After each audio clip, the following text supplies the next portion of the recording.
Deus. Como eu vou provar que o Senhor existe? Para mim, isso é bem claro. Eu consigo te sentir, eu consigo te ver cuidando da minha vida, eu consigo te ver nos pequenos detalhes da natureza.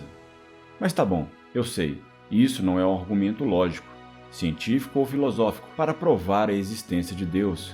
Eu sei que as minhas experiências ou as experiências de qualquer outra pessoa podem ser subjetivas e não podem ser consideradas como um argumento lógico nessa narrativa. Se fosse assim, existiriam mais de 8 bilhões de deuses hoje, porque cada pessoa poderia ter uma experiência diferente. Por isso, eu aceitei o desafio, e nesse vídeo eu vou te apresentar 3 linhas de pensamentos lógicos ou filosóficos para provar de maneira irrefutável a existência de Deus. Se você já acredita em Deus, eu tenho certeza que esse vídeo vai aumentar ainda mais a sua fé e vai te fornecer argumentos lógicos para entender a existência de Deus. Se você não acredita em Deus, fique em paz. Eu não quero te obrigar a pensar como eu penso. Eu não quero de maneira nenhuma te julgar por isso. Mas eu também gostaria da sua atenção pelos próximos minutos. Me dê uma chance de te apresentar esses argumentos nesse vídeo. Quando assistimos qualquer vídeo que tenta provar a inexistência de Deus, os primeiros argumentos expostos são justamente para provar supostas falhas nas narrativas bíblicas que falam sobre Deus. Usam a narrativa que a Bíblia não é confiável, que Deus é muito injusto devido aos acontecimentos do mundo, que se fosse existir um Deus, de qual religião ele seria, e por aí vai. Poderíamos agora pegar cada uma dessas justificativas e elaborar uma resposta de defesa, mas, sinceramente, eu não vou fazer isso. A prova lógica da reconstrução irá agora atacar dessa mesma maneira os argumentos das teorias mais aceitas contra a existência de Deus. E fique tranquilo, que essa é somente a primeira prova. Bom, a teoria mais aceita sobre a existência do mundo é o Big Bang. Por essa teoria, acredita-se que o universo, há cerca de 13,8 bilhões de anos, era extremamente quente, denso e concentrado em um ponto minúsculo. A partir desse ponto, ocorreu uma grande explosão que continua no universo até hoje. Além disso, depois dessa expansão, o universo foi se resfriando e os átomos, estrelas, galáxias e outras estruturas foram se formando. Essa teoria não tem necessariamente um pai. Ela foi esboçada inicialmente em 1927 através de um padre e astrônomo belga, Georges Lemaitre, e posteriormente foi fortalecida por Edwin Hubble. Ao longo do tempo, outros cientistas também trabalharam nessa ideia. De forma bastante simplista, essa é uma explicação rápida da teoria do Big Bang. Mas Gênesis é a evolução do ser humano. Essa é outra teoria, a de Darwin, que acredita que o ser humano evoluiu de outros seres, porque na verdade não é necessariamente do macaco. Por exemplo, há 7 milhões de anos, nós seríamos essa versão de um hominídeo. Há cerca de 25 milhões de anos, nós seríamos essa versão de um primata. Há cerca de 66 milhões de anos, nós seríamos um mamífero desse tipo. Eu acho que você já entendeu. A história é basicamente essa. Houve uma explosão, praticamente do nada, e ao longo do tempo essa explosão começou a gerar seres vivos. Ao longo do tempo, sem nenhuma intervenção, seres como Purgatórios virou o ser humano com toda a inteligência do mundo. Parece factível para você? Mas vamos lá. Vamos fazer um exercício mental agora. Hoje, você chegou no quintal da sua casa e colocou uma bomba bem forte em uma série de Legos. Esse brinquedo que serve para montar praticamente qualquer coisa que você quiser. Qual foi o resultado dessa explosão de Legos?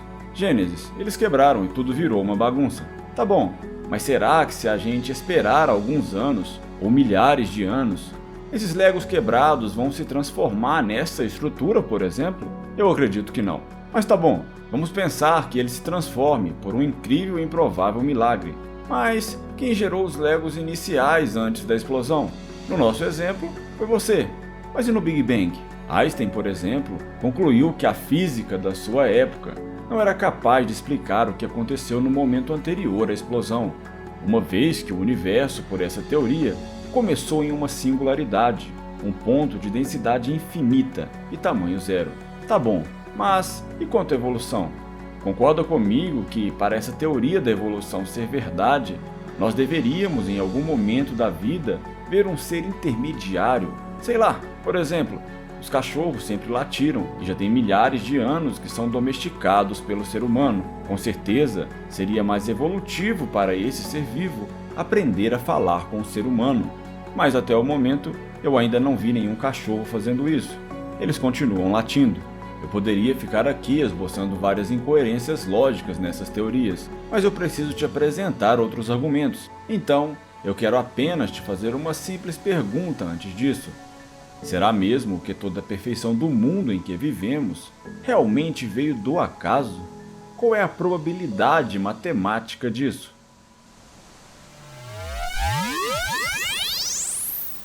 Veja essa obra de arte. Não tem problema se você não tiver reconhecido. É uma famosa pintura de Pablo Picasso. Veja agora mais algumas obras desse mesmo pintor.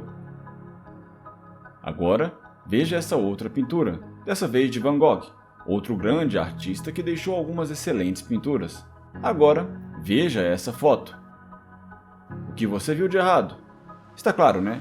Essa pintura é bem diferente das demais, e você está certo, porque essa é de Van Gogh, enquanto as outras são de Picasso. Repare bem que, independentemente do seu conhecimento sobre esses dois artistas, se você ver a obra de um próximo a uma obra do outro, você vai saber diferenciar quem é o autor da pintura, mesmo que não haja uma assinatura explícita, uma identificação. E sabe por que você sabe disso? Porque mesmo sem estar explícito, os autores deixaram as suas assinaturas. E agora, você já está realmente percebendo que isso acontece com você também. Tudo que eu e você fazemos tem a nossa marca, a nossa assinatura individual, única e implícita. Mas Gênesis, por que você está falando isso? O que isso tem a ver com a existência de Deus? Deus também deixou a sua assinatura no mundo. Quer ver? Olha para a natureza temporal. O que nós temos? Passado, presente e futuro. Olha para o nosso campo de espaço. Temos 3 dimensões: altura, largura e profundidade. Olha para a base da matéria: prótons, nêutrons e elétrons. Olha para os estados básicos da matéria: sólido, líquido e gasoso. Olha o que compõe uma música: melodia, harmonia e ritmo. Não entendeu ainda? Pois é, o Deus que eu estou me referindo desde o começo desse vídeo tem uma premissa básica. Ele é único e ao mesmo tempo 3. Deus Pai, Deus Filho e Deus Espírito Santo. E é exatamente com essa mesma característica que os aspectos mais importantes do nosso mundo são formados. Coincidência? E olha, nós ainda teríamos uma série de outras estruturas que, coincidentemente, se repetem na natureza de forma extremamente perfeita, para simplesmente ser chamado de acaso. Veja, por exemplo, a sequência de Fibonacci, que basicamente é uma sequência matemática que se baseia na soma de 2 números anteriores para gerar o próximo número. O que isso tem a ver com a perfeição e com encaixes perfeitos? Bom, se eu te dissesse que essa sequência matemática, descrita por Leonardo de Pisa por volta do ano 1200, está presente em várias coisas da natureza, você acharia isso muita coincidência? Então, veja isso: conchas de caracóis, girassóis, abacaxis, brócolis, proporções de plantas, flores, animais, arte, mercado financeiro, música, código de barras. Vai, eu acho que você já entendeu. Eu poderia ficar aqui por horas te dizendo onde esse padrão e vários outros geométricos estão presentes. Agora, será mesmo que todas essas perfeitas coincidências vieram do acaso? Ou melhor, de uma explosão? Até aqui você já viu que as teorias aceitas para o início do mundo são bastante duvidosas. Você já viu também que Deus deixou a sua assinatura na criação, mas eu ainda tenho mais 5 argumentos. A prova das 5 vias de Tomás de Aquino. Tomás de Aquino foi um grande filósofo e teólogo da Idade Média que, com forte referência em Aristóteles, formulou 5 excelentes argumentos para provar a existência de Deus. A primeira via é a do movimento. Todo ser em movimento precisa ser movido por outro. Faça um exercício mental. Tudo que se move de alguma maneira, em algum momento precisou ser movimentado primeiramente.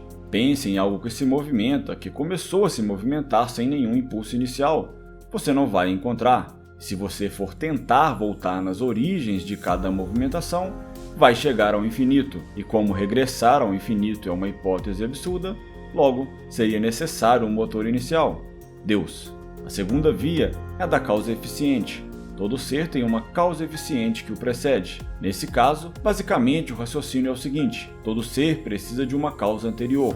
Por exemplo, você só existe porque os seus pais decidiram assim, e essa decisão foi a causa da sua existência. Novamente, se formos regressar nas causas, vamos chegar ao infinito, e como essa é uma hipótese absurda, logo precisa existir pelo menos um ser que causa sem ser causado. A terceira via é a do ser necessário. Essa explicação é um pouco mais complexa, mas é a minha preferida. Basicamente, existem dois tipos de seres, os contingentes e o ser necessário. Um ser contingente é aquele que, para existir, deve possuir a sua causa fora dele mesmo. Por exemplo, nesse momento você deve estar na frente de um celular, um computador ou uma televisão, e você há de convir comigo que esse objeto só possui existência porque precisou de alguém para ser criado, ou seja, ele é um ser contingente. Se você fizer um raciocínio rápido aí, vai perceber que tudo ao seu redor, inclusive você, é um ser contingente, porque você poderia ou não existir. Desse modo, o mundo todo é contingente, mas para ser contingente, o mundo precisa de quê? De sua causa fora de si mesmo. Então, o mundo poderia ser a sua própria causa? Não. Isso novamente faria regresso ao infinito. Logo, precisa existir pelo menos um ser necessário para gerar os demais contingentes. Quem seria o único ser necessário que não precisa de uma causa exterior? Deus. A quarta via é a dos graus de perfeição. Concorda comigo que tudo nesse mundo pode ser melhor ou pior do que outra coisa? Alguém poderia ser mais inteligente, mais bonito e assim por diante. Mas esse exercício só é possível porque existe um grau máximo de perfeição em tudo. E esse grau máximo também é Deus. A quinta via é a do governo do mundo. Essa ideia diz que tudo nesse mundo tem uma intencionalidade. O fogo queima para cima, a chuva cai do céu, a gravidade sobre um corpo, as estações do ano, tudo isso possui uma intencionalidade, e isso só pode ser possível com um ordenador inteligente, Deus. Não tem saída. No fundo, tudo mostrará Deus de alguma maneira.